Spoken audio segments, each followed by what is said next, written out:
कौमी असम्बली में मुस्लिम लीग नून के 3 अरकान असम्बली बहाल। सुप्रीम कोर्ट ने 3 हलकों में दोबारा गिनती की दरख्वास्तें मंजूर कर ली। अदालत ने लाहौर हाई कोर्ट का फैसला कलअदम करार देकर इलेक्शन कमीशन का फैसला बहाल कर दिया। सुप्रीम कोर्ट के फैसले के मुताबिक इलेक्शन कमीशन का दोबारा गिनती का फैसला दुरुस्त था। दोबारा गिनती में मुस्लिम लीग नून के अरकान कामयाब करार पाए थे। फैसला 2 के तनासुब से सुनाया गया। तहरीरी फैसला भी जारी कर दिया गया। फैसले में कहा गया कि इलेक्शन कमीशन एक आईनी इदारा है, उसके फैसले का एहतराम होना चाहिए। जजेस ने इलेक्शन कमीशन के सरबराह और अरकान से मुतल्लिक गैर जरूरी रिमार्क्स दिए। लाहौर हाई कोर्ट का फैसला कलअदम करार। 4 लीगी अरकान की वोटों की दोबारा गिनती की अपीलें मंजूर। सुप्रीम कोर्ट ने 2-1 की अक्सरियत से इलेक्शन कमीशन का फैसला बहाल कर दिया।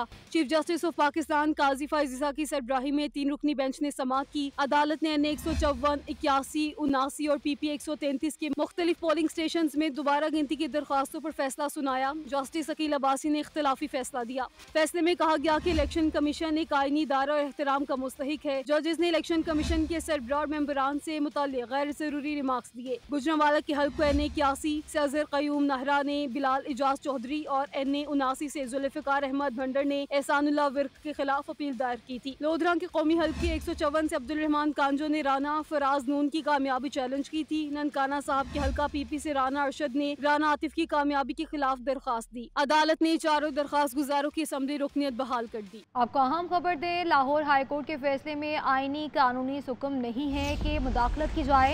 जस्टिस अकील अब्बासी का फैसले में इख्तलाफी नोट लिखा कि लाहौर हाईकोर्ट ने इंतखाबी तनाज़े पर नहीं, इलेक्शन कमीशन के इख्तियारात पर फैसला दिया। आर्टिकल 199 के तहत हाई कोर्ट किसी भी गैर कानूनी इकदाम का जायज़ा लेने के लिए बाइख्तियार है। रिटर्निंग ऑफिसर का काम महज डाक खाना नहीं होता। दोबारा गिनती की दरख्वास्त मुस्तरद करना RO का इख्तियार और इस्तेहकाक है। इंतखाबी अमल मुकम्मल होने के बाद इलेक्शन कमीशन का किरदार ख़त्म हो जाता है। इलेक्शन कमीशन का इंतखाबी तनाज़ात पर दिया गया हुक्म दायरा इख्तियार से तजावुज़ है।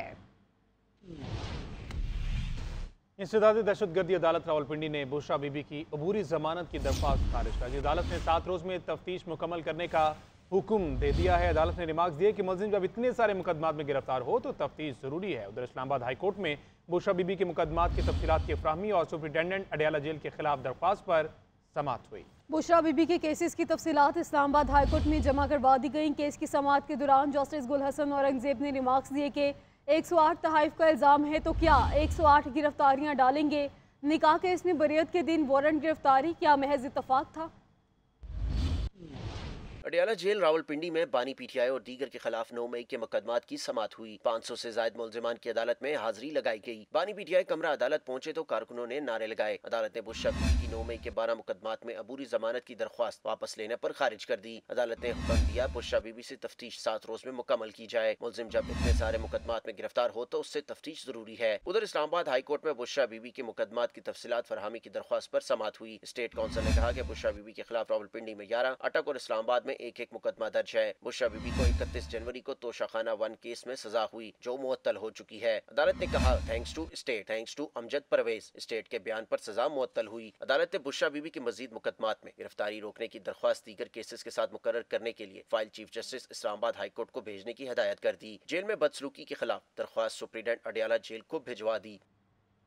कौमी एहतसाब ब्यूरो की जानिब से PSO में गैर कानूनी भर्तियों का रेफरेंस वापस लेने पर कराची की एहतसाब अदालत ने साबिक वज़ीर आज़म शाहिद खाकान अब्बासी और दीगर को बरी कर दिया।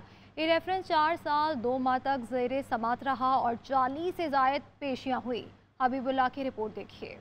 PSO में गैर कानूनी भर्तियों का रेफरेंस 4 साल 2 माह तक समात, 40 पेशियां और नतीजा 0। अदालत ने नैब के रेफरेंस वापस लेने पर दरख्वास्त मंजूर करते हुए शाहिद खाकान अब्बासी, PSO के साबिक मैनेजिंग डायरेक्टर शेख इमरान उल हक, याकूब सत्तार और साबिक सेक्रेटरी पेट्रोलियम अरशद मिर्जा को बरी कर दिया। अदालत ने रेफरेंस चेयरमैन नैब को वापस भेजने का हुक्म दिया। प्रोसिक्यूटर जनरल नैब ने दलाइल दिए। रेफरेंस वापस लेने की दरख्वास्त मुलजिम इमरान उल हक ने दायर की। मुलजिमों के खिलाफ दस्तियाब रिकॉर्ड का तफसीली जायजा लिया गया। ताहम जाती फवायद की कोई शवाहिद नहीं मिले। समाअत के बाद मीडिया से गुफ्तगू करते हुए शाहिद खाकान अब्बासी ने कहा नैब को बंद कर देना चाहिए वरना मुल्क नहीं चलेगा। ऐसे हजारों केस यहाँ पर पड़े हुए हैं। साल हर साल लोग आते हैं, अदालत का वक्त भी ज़ाया होता है, हुकूमत का वक्त भी ज़ाया होता है और वहाँ से हासिल कुछ नहीं होता। बदकिस्मती है मुल्क की कि हमने ये सब तमाशे लगाए हैं।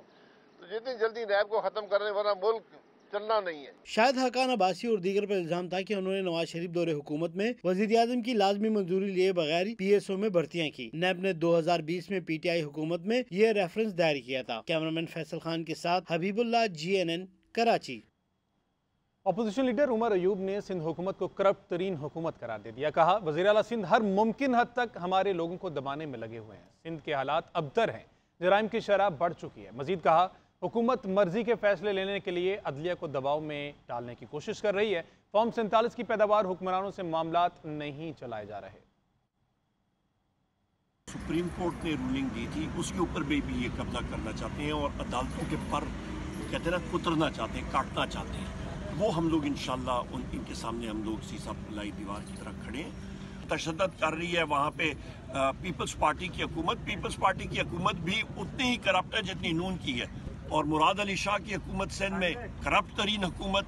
हमारे वर्कर्स के साथ, हमारे बाकी साथियों के साथ या GDA के साथ, उनके साथ ये लोग काम मतलब इस तरह का तशद्दुद करें, इसको हम लोग शदीद अल्फाज में कंडेम करते हैं। सूबाई वज़ीर इत्तलात पंजाब असमा बुखारी ने कहा कि कुछ लोग समझते हैं कि धरना देने से मसाइल हल हो जाएंगे। अगर वैसा समझते हैं तो वो अपना काम जारी रखें। KPK में तूफ़ानी बारिशों के बायस पुल टूट रहे हैं, जबकि वहाँ के वज़ीर आला अपने आका को खुश करने में लगे हुए हैं। 9 मई के हवाले से असमा बुखारी ने कहा कि कैसा इत्तफाक है कि सारे शहरों में एक ही इदारे को निशाना बनाया गया। 9 मई पे जुडिशल कमीशन जो है वो जिस सूबे में इनकी 11 साल से हुकूमत है, जहाँ पर लोग लैंडस्लाइडिंग से मर रहे हैं, लोगों के घर तबाह हो रहे हैं, बारिशों का नुकसानात जो हैं वो बताए नहीं जा सकते, पुल टूट टूट के गिर रहे हैं, लेकिन वहाँ के चीफ मिनिस्टर को जो है वो सिर्फ अपने आका को खुश करना है। लेकिन जहाँ तक मौलाना साहब की बात है, देखिए मौलाना साहब हमारे बुजुर्ग हैं, मैं उनकी जो है वो किसी बात पे कोई हार्श कमेंट तो नहीं करना चाहती, लेकिन ये अब मतलब पुराना हो गया ये बयान और ये चीज़ हुकूमत किसी की है, फलाने किसी की है। जिसकी हुकूमत है वही दिख रहे हैं और वही काम कर रहे हैं। अरशद नदीम आया है, उसके ऊपर हर चीज़ पे एतराज़ है। उसकी जो है वो हुकूमत ने जो उसकी सपोर्ट क्यों की थी, कैसे नहीं की थी, हम फलाने ने कान में क्या कह दिया, मतलब साइकोज हो चुके हैं, इनके पास और कोई काम नहीं है करने के लिए। गवर्नर KP फैसल करीम कुंडी ने तहरीक इंसाफ को जिरगे में शामिल करने से इनकार कर दिया। कहते हैं सिर्फ सियासी जमात ही किसी भी मुज़ाकरात का हिस्सा बन सकती है। तहरीक इंसाफ 9 मई पर क्लीन चिट चाहती है। अदालतों को चाहिए कि जल्द फैसले दें ताकि ऐसी कार्रवाइयाँ करने वाले बच न सकें। सबसे बड़ा मजाक है जिसके गवर्नर्स के इशू पे बहुत बड़ा क्वेश्चन मार्क है। उनके अपने वजीर उनके खिलाफ प्रेस कॉन्फ्रेंस चार्जशीट दी जिस हुकूमत के खिलाफ आज गुर यूनिवर्सिटी कमेटी बना रहे हैं। तो मतलब अपनी करप्शन को जो है वो उस पर ठप्पा लगाने के लिए कि करप्शन हो उसके लिए बना रहे हैं। गुड यूनिवर्सिटी किस चीज़ का है, सारी दुनिया पीट रही है गवर्नर्स के हवाले से। उनके अपने वजीर ने उनके ऊपर प्रेस कॉन्फ्रेंस की जिसमें उनके तर्जुमान भी बैठे हुए थे और कहा कि ये चीज़ें करप्शन हो रही है, चीज़ें हो रही हैं। और गुड गवर्नेंस की बात करें, इस वक्त आप देखें लॉ एंड ऑर्डर की सिचुएशन क्या है। इस वक्त सुबह माली बहरान का शिकार है, यूनिवर्सिटी तबाही के दाने पे हैं। 9 मई के सारे मुलजिम हमारे सामने है कि कौन थे कौन नहीं थे, किसने करवाया किसने नहीं कराया। अब ये अपने आप को क्लीन चिट दिलवाने के लिए कमेटियाँ बना रहे हैं ताकि हमें क्लीन चिट मिल जाए। मैं तो कहता हूँ कि अदलिया को फैसला करना चाहिए और जल्द अज जल्द फैसला करने के जो भी 9 मई में मुलविस थे उनको कार्रवाई की सजा देनी चाहिए। उधर अवामी मुस्लिम लीग के सरबराह शेख रशीद ने 20 सितंबर तक मुल्क में टेक्नोक्रेट हुकूमत की तारीख दे दिया। डायला जेल के बाहर मीडिया से गुफ्तगू करते हुए उनका कहना था कि 20 सितंबर के टेक्नोक्रेट की हुकूमत आ सकती है। बोले, नवाज शरीफ किसी की मुद्दत मुलाजमत में तौसी नहीं करेंगे। मैं 31 तारीख से एक्टिव हो रहा हूं और मैंने जो कहा है कि 15 अगस्त से लेके 20 सितंबर तक एक गवर्नमेंट जिसे क्या कहते हैं टेक्नोक्रेट गवर्नमेंट वजूद में आ सकती है। नवाज शरीफ कभी भी किसी को एक्सटेंशन नहीं देगा। पंजाबी लस्सी पी के सोए हुए हैं। जिस दिन पंजाब जाग गया ते राह पे आ जाने ते वाह पे आ जाने। मौजूदा हुकूमत की कारकर्दगी खाक है, इस शहबाज शरीफ को कौन पूछ रहा है जी। मैं आम माफी की जनरल आसम मुनीर साहब से अपील करता हूं, इसमें बहुत सारे लोग बेगुनाह हैं। लीडरों को मेरे समेत अलग कर दें, हमारा ट्रायल करें, लेकिन हमने अल्लाह का शुक्र है सुरखरू मरेंगे कि ना बुशरा बीबी के खिलाफ कोई बयान दिया, ना इमरान के खिलाफ दिया, क्योंकि हमारा तलक सिर्फ एक ही आदमी से है, बाकी हम पार्टी से हमारा कोई तलक रियासती इदारे काबिल फ़ख्र हैं, उनके खिलाफ मुनज़्ज़म प्रोपेगेंडा मुल्क दुश्मनी है। वज़ीर दाखिला मोहसिन नकवी की खालिद मकबूल सदीकी के साथ मुलाकात में गुफ्तगू, कहा किसी को इदारों के खिलाफ मनफी मुहिम चलाने की इजाज़त नहीं देंगे। पाकिस्तान की तरक्की और अवाम की खुशहाली की राह में रुकावटें डालने की कोई कोशिश कामयाब नहीं होगी। पाकिस्तान के सामने ज़ाती मफादात की कोई हैसियत नहीं। खालिद मकबूल सदीकी ने कहा कि पाकिस्तान की खातिर सबको बाहमी इत्तेहाद और इत्तफाक से चलने की ज़रूरत है। आवाम के लिए बड़ी खुशखबरी तैयार। पेट्रोलियम मसनूआत की कीमतों में 12 रुपये फ़ी लीटर तक कमी का इम्कान है। पेट्रोल 9 रुपये से ज़ायद सस्ता हो सकता है।